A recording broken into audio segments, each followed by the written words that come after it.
Train Mumbai से दिल्ली के लिए रवाना हो गई थी, पर काशी के माँ बाप को नहीं पता था कि उन्हें एक रात जयपुर में भी बितानी पड़ेगी, जो शायद उनकी जिंदगी की सबसे भयानक रात होगी। ये बात तब की है जब 14 साल का काशी मुंबई में अपनी फैमिली के साथ रहता था। काशी के माँ बाप रमा और संजीव दोनों दिल्ली के रहने वाले थे और वो दोनों शादी के बाद काम के सिलसिले में मुंबई शिफ्ट हो गए थे। काशी दिल्ली बस एक ही बार गया था, जब वो 5 साल का था। बहुत सालों बाद काशी के पापा ने पूरी फैमिली के साथ एक ट्रिप प्लान की। वो अपने बेटे को दूसरी बार दिल्ली ले जाना चाहते थे ताकि वो अपने दादा दादी का घर देख पाए। मुंबई से ट्रेन रवाना हो चुकी थी। काशी मुस्कुराते हुए खिड़की के बाहर अंधेरे में झांक रहा था। उसकी माँ रमा उसके पास ही सो रही थी। सोते हुए रमा को एक सपना आया। अपने सपने में रमा को अपना छोटा बेटा नितिन दिखा। ये बात बहुत अजीब थी क्योंकि अपने छोटे बेटे नितिन को याद करना रमा बहुत पहले ही छोड़ चुकी थी। चलती ट्रेन में सो रही रमा के माथे से पसीना बहने लगा और एकदम से उसकी आंख खुल गई।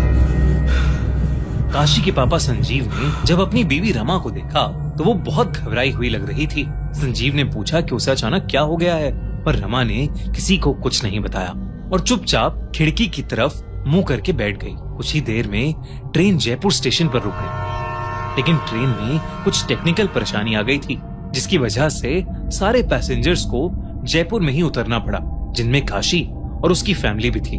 काशी के पापा संजीव ने प्लान किया कि वो आज रात जयपुर में ही रुक जाएंगे और कल सुबह पहली ट्रेन से दिल्ली के लिए निकल जाएंगे। रात के करीब 12 बज चुके थे और बहुत अंधेरा हो चुका था। काशी के पापा ने रेलवे स्टेशन के पास ही एक होटल ले लिया। ऊपर चलकर जैसे ही काशी ने रूम के अंदर कदम रखा तो उसके सर में एक बहुत जोर का चुभने वाला दर्द शुरू हो गया। काशी ने सोचा कि ये मामूली सा सरदर्द होगा और इसलिए अपनी माँ को बिना बताए वो बिस्तर पर सोने के लिए लेट गया। काशी और उसकी माँ रमा एक रूम में सो गए और उसके पापा दूसरे रूम में, लेकिन रमा को नींद ही नहीं आ रही थी। वो पूरे टाइम अपने छोटे बेटे नितिन के बारे में ही सोचती रही। जब काशी 5 साल का था तब उसकी फैमिली में उसके छोटे भाई का जन्म हुआ था, जिसका नाम नितिन था। लेकिन नितिन के साथ एक बहुत बुरा हादसा हुआ था। 5 साल का काशी और करीबन 1 साल का नितिन अपने माँ बाप संजीव और रमा के साथ ऐसे ही ट्रेन से एक बार जयपुर जा रहे थे। काशी के पापा संजीव ने जयपुर से वापस लौटते हुए छोटे से नितिन को पूरे टाइम अपने हाथ में ही पकड़ रखा था। पर रात में करीब 2:30 बजे 2 मिनट के लिए संजीव की आंख लग गई। ट्रेन के छोटे से झटके से जब संजीव की आंख खुली तो नितिन उनके हाथ में नहीं था। ये देखकर संजीव ने जल्दी से रमा को नींद से उठाया और उसे सब कुछ बताया। फिर दोनों तुरंत नितिन को पूरी ट्रेन में ढूंढने लगे। वो अपनी आंखों पर बिल्कुल भी यकीन नहीं कर पाए जब उन्होंने नितिन को ट्रेन के खुले हुए गेट के पास बैठा हुआ देखा। किसी को कुछ पता नहीं था कि वो वहां कैसे पहुंचा। रमा और संजीव का दिल जोर जोर से धड़कने लगा और वो लोग जैसे ही नितिन की तरफ आगे बढ़े, ट्रेन में एक और झटका लगा और नितिन ट्रेन के बाहर अंधेरे में गिरकर कहीं गायब हो गया। रमा की ये देखकर चीख निकल गई। दोस्तों, अब मैं आपको बताता हूँ कि आप सिर्फ 1 रुपए में आईफोन 16 कैसे जीत सकते हैं। जैसे आप जानते ही हैं, 29 मार्च को टाटा IPL मैच है गुजरात और मुंबई के बीच। आपको बस मैच शुरू होने से पहले डिस्क्रिप्शन और पिन कमेंट में दी गई लिंक से माई 11 सर्कल ऐप डाउनलोड करके उस पर अपनी टीम बनानी है। ये देखो कैसे दिल्ली के जय कुमार प्रसाद ने थार जीती है। तो आप आईफोन तो जीत ही सकते हो। गिव अवे कॉन्टेस्ट को ज्वाइन करो और जीतो ब्रांड न्यू आईफोन 16।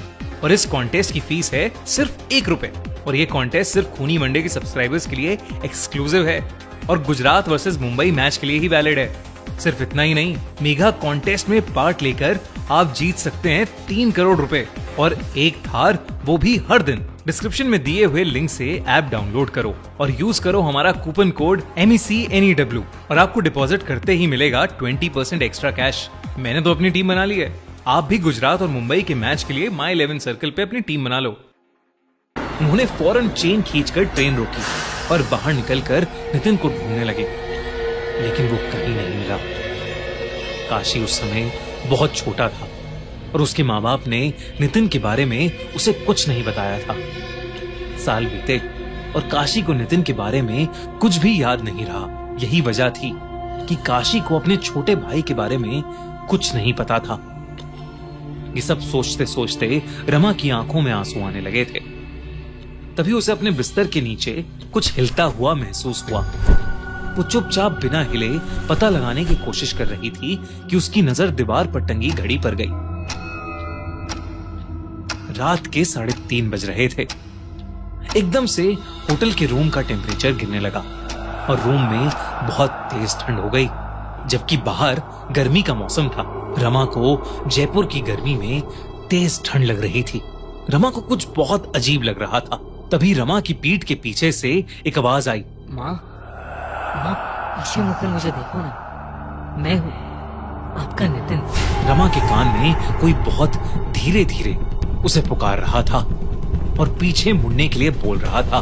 वो आवाज सुनकर रमा की रूह कांप गई और डर के मारे रमा एक ही करवट में लेटी रही।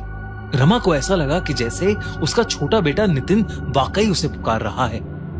वो मुड़ने ही वाली थी पर रुक गई। रमा को कहीं से याद आया कि जब कोई आत्मा पुकारती है तो पीछे मुड़कर नहीं देखना चाहिए। कुछ देर तक आवाजें उसे यूं ही पुकारती रहीं, पर कुछ मिनटों बाद वो अपने आप बंद हो गईं। ठंड भी अब धीरे धीरे कम हो गई थी और उनके रूम का टेम्परेचर भी पहले की तरह नॉर्मल हो गया था। जब चीजें ठीक हुई तो काशी की माँ ने बड़ी हिम्मत करके पीछे मुड़कर देखा तो उसे वहां कोई नहीं दिखा। कोई था तो बस काशी। रमा ने देखा कि काशी का मुंह खुला हुआ है और उसकी आंखें ऊपर छत की तरफ देखे जा रही हैं। ऐसा लग रहा था कि मानो काशी का मुंह अटक गया हो। रमा ने काशी के माथे पर हाथ रख के देखा तो वो बुरी तरह तप रहा था। काशी को बहुत तेज बुखार था। रमा ने काशी को दवाई खिलाकर उसके माथे पर गीली पट्टियां रखी, लेकिन उसका बुखार उतर ही नहीं रहा था। फिर रमा ने दूसरे रूम में लेटे संजीव को उठाया और उसे सब बताया। जब रमा और संजीव वापस कमरे में आए तो उन्होंने देखा कि काशी जोरों से कपकपा रहा है। ऐसा लग रहा था कि जैसे उसे भौरे पड़ रहे हों। अचानक से काशी की आंखें सफेद पड़ गईं और वो हवा में ऊपर झूलने लगा और तभी किसी बहुत ही छोटे बच्चे की हंसने की आवाज पूरे कमरे में गूंजने लगी। कमरे की सारी लाइट्स जलबुझ करने लगीं। वो लाइट्स भी जिन्हें कभी ऑन किया ही नहीं गया था। रमा और संजीव को कुछ समझ नहीं आ रहा था। संजीव जल्दी से होटल स्टाफ को चीखते हुए मदद के लिए बुलाने लगा। जैसे ही होटल का स्टाफ वहां आया वैसे ही काशी बेजान होकर बिस्तर पर गिर पड़ा और सारी लाइट्स ने भी जलबुझ करना बंद कर दिया। जब रमा काशी के पास गई तो काशी की आंखें बंद थीं। वो बिल्कुल भी रिएक्ट नहीं कर रहा था, इसलिए वो लोग तुरंत उसे पास के हॉस्पिटल ले जाने लगे। लेकिन जैसे ही काशी होटल से बाहर निकला उसकी आंखें अपने आप खुल गईं और उसका शरीर भी अब पहले की तरह तप नहीं रहा था। काशी को ज्यादा कुछ तो याद नहीं था, लेकिन उसने बताया कि उसे एक छोटा बच्चा अपने रूम की खिड़की पर बैठा दिखाई दिया था।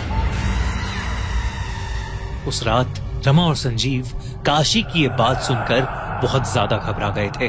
किसी तरह उन्होंने पास के हॉस्पिटल में ही वो रात काटी और सुबह होते ही वो बस से दिल्ली के लिए निकल गए। काशी अब बिल्कुल ठीक था। ऐसा लग रहा था कि जैसे उसे कभी कुछ हुआ ही नहीं था। दिल्ली पहुंचने पर संजीव, काशी और रमा एक पंडित के पास गए और उन्होंने पूरी कहानी उन पंडित को बताई। पंडित ने काशी के माँ बाप को बताया कि कल जो भी रूम में आकर रमा को पुकार रहा था वो उनका छोटा बेटा नितिन नहीं था, बल्कि कोई और आत्मा थी जो उनकी दुख भरी याद का फायदा उठाकर अपना काम करवाना चाहती थी। उन्होंने काशी के सर पर हाथ फेरकर मुस्कुराते हुए बोला कि अब उन्हें कोई परेशान करने नहीं आएगा। पंडित ने आखिर में काशी के माँ बाप को अलग से भी बोला कि उनके छोटे बेटे नितिन की आत्मा अब भी उनके साथ है और हमेशा